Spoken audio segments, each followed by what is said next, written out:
Drop it.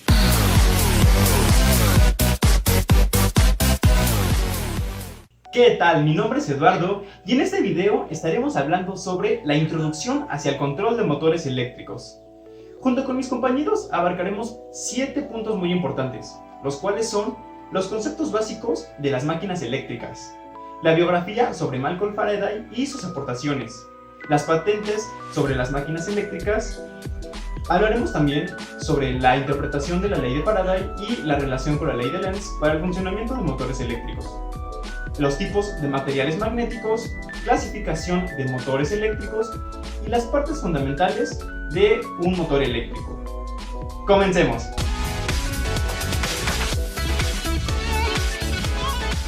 Como primer punto tenemos el concepto de las máquinas eléctricas. Pero, ¿qué es una máquina eléctrica?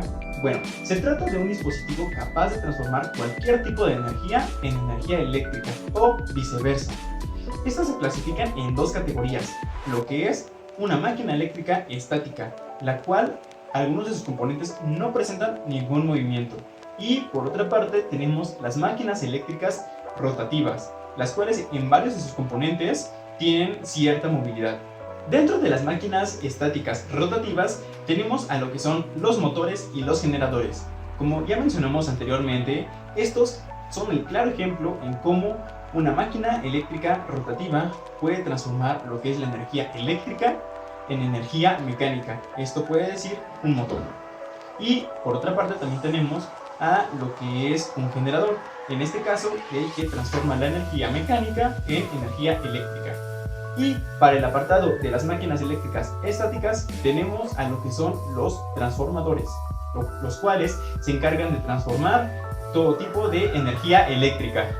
A lo largo del tiempo, las máquinas han supuesto una gran importancia dentro de nuestra vida, ya que con el pasar de los años cada vez se han ido incorporando tanto a nuestra vida cotidiana como a un ámbito industrial. Pongamos un ejemplo. Anteriormente, en la puerta de un vehículo no se contaba con alguna máquina eléctrica. Hoy en día los autos modernos cuentan con este tipo de máquinas, las cuales hacen que ésta sea automática, asimismo también como en los asientos, para que se haga más fácil nuestra comodidad. Así también como en una puerta de una casa, de un zaguán, cada vez se han ido incorporando más a este tipo de aspectos para hacer todo más eficiente. Ahora, hablando en un ámbito industrial, estas máquinas al igual se han ido incorporando cada vez a distintos mecanismos con el fin de hacerlos más eficientes dentro de una producción o al momento de ejecutar alguna actividad y que tome menos tiempo.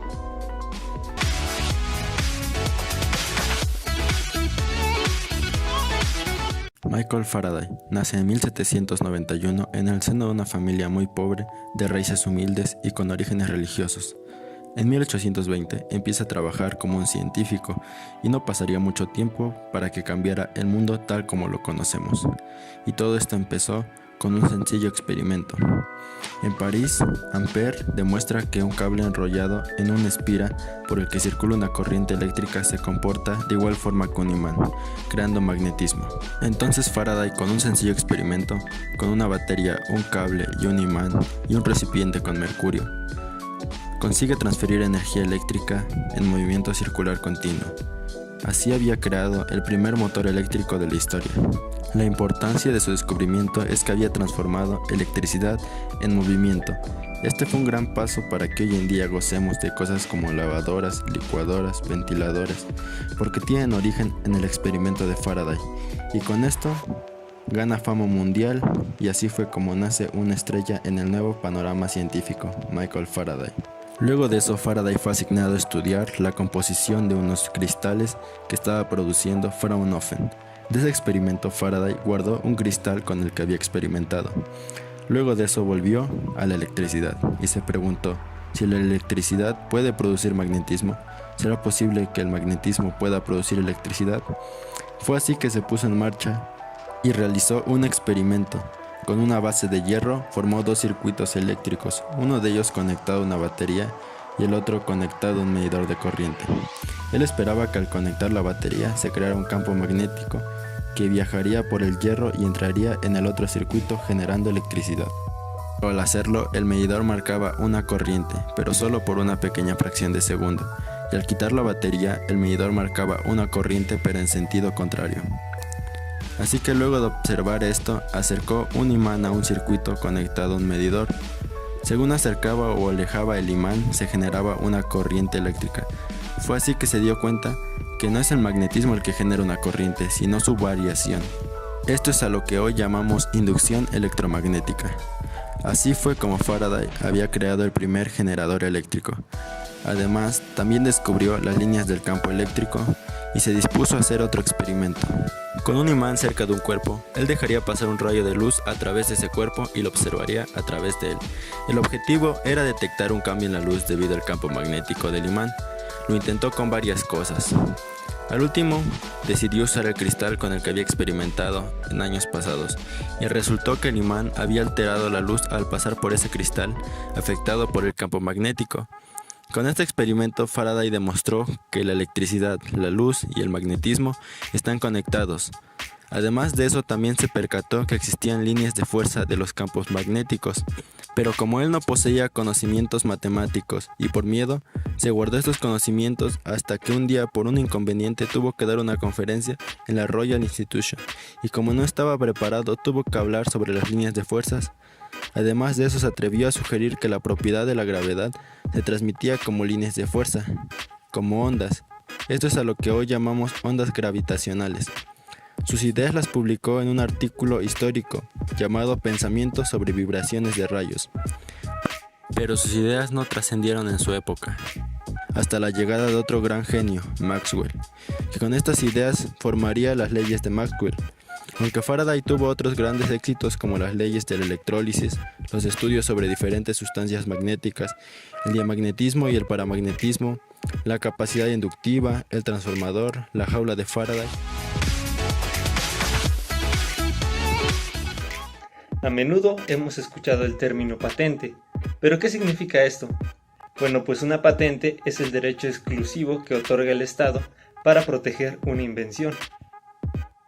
Estos derechos impiden que terceras personas utilicen la patente sin el consentimiento del titular. Pero si el inventor opta por no utilizar la patente, él puede ceder los derechos a una empresa y esta empresa puede utilizar la patente para producir y comercializar bajo licencia. Entonces se entiende como patente al derecho exclusivo que otorga el Estado para proteger una invención. La patente entonces otorga el derecho exclusivo a su titular de impedir que otras personas utilicen comercialmente su invención. Por lo regular es de un tiempo limitado de 20 años. Esto a cambio de revelar la invención al público, lo cual permite que otras personas puedan beneficiarse del nuevo conocimiento y de esa forma contribuir al desarrollo tecnológico.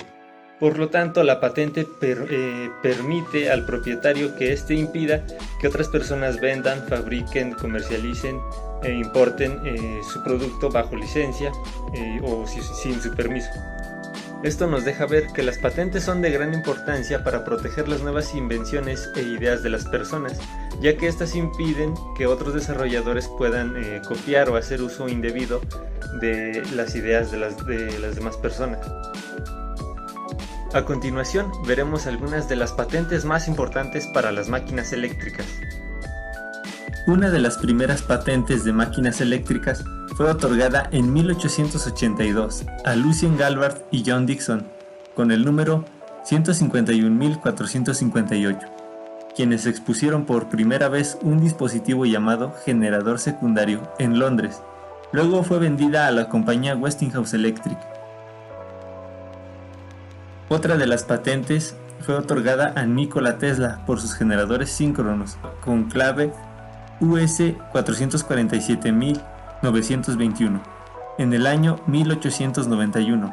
Sus generadores tienen devanados y cada uno de los cuales coopera alternativamente con polos opuestos. Otra patente importante para las máquinas eléctricas fue la que obtuvo Nikola Tesla en el año 1888 con el número 381.968 por su motor electromagnético, que es considerado la base para los motores modernos.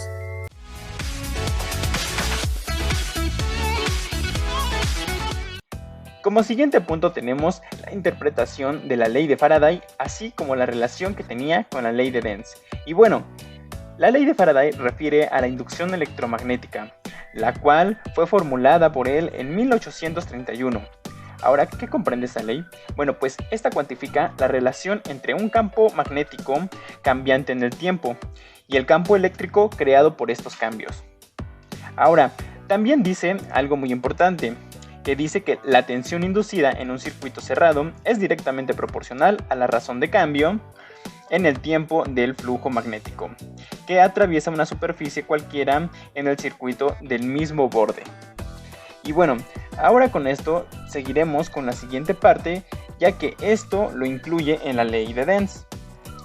Siguiendo con la ley de Lenz, él decía que el sentido de la corriente inducida es tal que se opone siempre a la causa que la ha producido.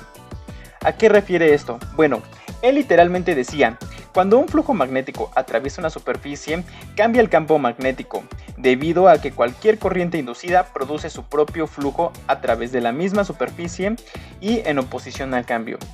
Esto básicamente es parecido a la segunda ley de Newton. A toda acción corresponde una reacción.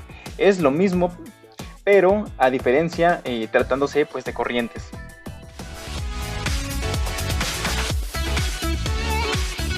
Hola, mi nombre es Carlos Arenas y yo les voy a explicar sobre los tipos de materiales magnéticos y su importancia. La importancia de los materiales magnéticos es que nos brindan diferentes propiedades, las cuales podemos usar para determinar ciertos cambios en nuestras máquinas eléctricas. Otro ejemplo puede ser para mejorar la calidad o para mejorar el rendimiento de las mismas. Primeramente están los materiales diamagnéticos. Estos materiales repelen los campos magnéticos a través de fuerzas de baja intensidad. Se magnetizan débilmente en sentido opuesto a un campo magnético aplicado. Un ejemplo de estos puede ser el agua, el azufre o el bismuto metálico. Después siguen los materiales paramagnéticos. Estos responden a la acción de un campo magnético pero sin permanecer magnetizados. Otro ejemplo puede ser el aire, el aluminio o el paladio. Después siguen los materiales ferromagnéticos. Estos responden a la acción de un campo magnético en una misma dirección y sentido. Un ejemplo de estos puede ser el hierro, el cobalto o el níquel. Después siguen los materiales ferrimagnéticos. Estos son principalmente hechos de cerámica y son similares a los ferromagnéticos, solamente que no van en una misma dirección o un sentido. Algún ejemplo de estos puede ser el níquel de zinc o el magnesio de zinc. Después siguen los materiales superamagnéticos. Estos tienen características de materiales ferromagnéticos y paramagnéticos. Estos materiales pueden ser magnetizados hasta cierta temperatura. Un ejemplo de ellos puede ser el óxido de hierro o las cintas que se encuentran dentro de los cassettes. Después siguen las ferritas. Las ferritas son materiales cerámicos ferromagnéticos por hierro. La diferencia de estos es que guardan o pueden almacenar ciertos campos magnéticos con mayor fuerza. Algún ejemplo de esto puede ser el boro, el bario, el estroncio o el molibdeno. Después siguen los materiales no magnéticos. Estos no responden al magnetismo de ninguna manera. Un ejemplo de ellos puede ser la madera. Después siguen los materiales antiferromagnéticos. Estos materiales rechazan la magnetización, incluso bajo el efecto de un campo inducido por potente que sea. Un ejemplo de ellos puede ser el fluoruro de manganeso.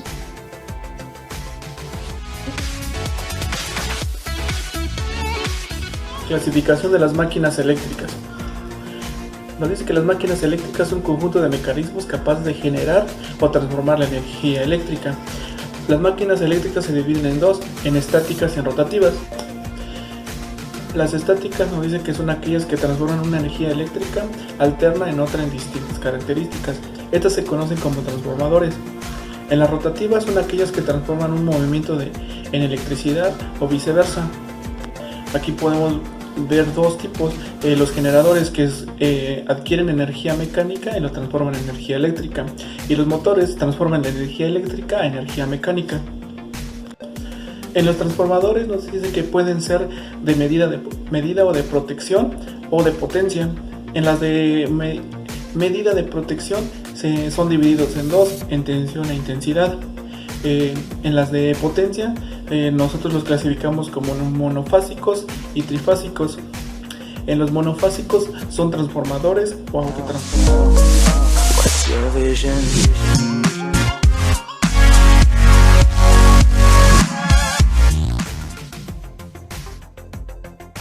Estator constituye la parte fija del motor eléctrico, por lo cual no posee un movimiento mecánico, pero sí un movimiento magnético. Así que este es el elemento encargado de generar el campo magnético. Existen dos tipos de estatores, el estator de polos salientes y el estator ranurado. Generalmente se constituyen de láminas de hierro aliados con silicio. En esta parte del motor se trata de un elemento móvil, el cual está vinculado con su contraparte que es el estator. Este se encarga de transmitir la potencia hacia cualquier dispositivo que tengamos conectado al eje. Por su parte, este se conforma por lo que es un eje que está cargando lo que es una serie de bobinas que giran alrededor de un campo magnético. Asimismo, este campo magnético es generado por otro juego de bobinas al que está conectado. Eje, elemento giratorio que se utiliza para transmitir energía entre dos partes. Usualmente se combina con rodamientos para evitar pérdidas por rozamientos. Cabe decir que al eje se le conecta la carga a la cual será sometida el motor. El bobinado es una de las partes más importantes en un motor eléctrico. Por lo regular este se encuentra en el estator, pero en algunas ocasiones también se llega a encontrar en el rotor. El bobinado se forma por espirales de alambre de cobre enrollado y su función es generar los campos electromagnéticos que van a hacer que el motor pueda girar.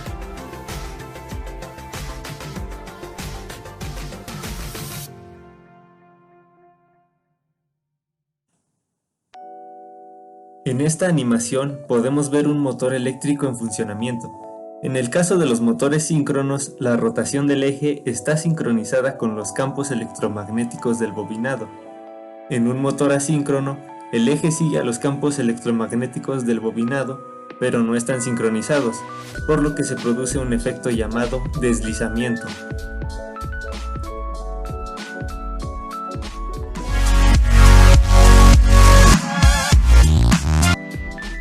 Ahora seguimos con los rodamientos. Se trata de unos elementos rotativos.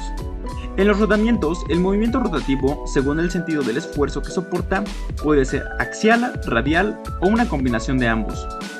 Un rodamiento radial es aquel que soporta esfuerzos radiales, que son esfuerzos en dirección normal a la dirección que pasa por el centro de su eje. La fabricación de los cojinetes de bola o rodamientos es una tecnología muy especial, dado que los procedimientos necesarios para conseguir la esfericidad perfecta de la bola, los mayores fabricantes de este tipo de rodamientos emplean el vacío para tal fin. El material es sometido a un tratamiento abrasivo en cámara de vacío absoluto. La finalidad de estos elementos es reducir la fricción entre un eje y las piezas conectadas a este sistema, que sirve de apoyo y facilitan su funcionamiento.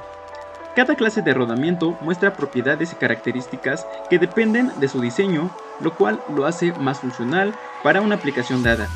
Los rodamientos rígidos de bola pueden soportar una carga axial, además de reducir la fricción, pueden ser productos con gran precisión. Parte importante del motor es la carcasa. Esa es la parte que protege, cubre al estator y el rotor. El material empleado es resistente, generalmente está hecho de metal y está destinado a alojar las demás partes del motor, en este caso de los motores eléctricos, y también pueden ayudar a desempeñar otras funciones. Placa de características es aquella donde se especifica el tipo de bastidor del motor y sus características mecánicas, las características de entrada y de salida, y las condiciones bajo las cuales debe operar el motor. Otra parte importante del motor eléctrico es la placa de bornes. Esta nos permite conectar los devanados estatóricos a la red de potencia que alimentan a la máquina o recibe energía de ellos. Los bornes se usan como contactos y transmiten la energía producida.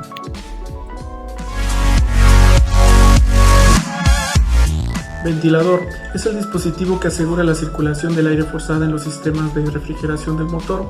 Este aire se envía al radiador en aquellas instalaciones que emplean líquido para funcionar y a las aletas del motor las que funcionan con aire. Y bueno, eso ha sido todo por este video. Muchísimas gracias.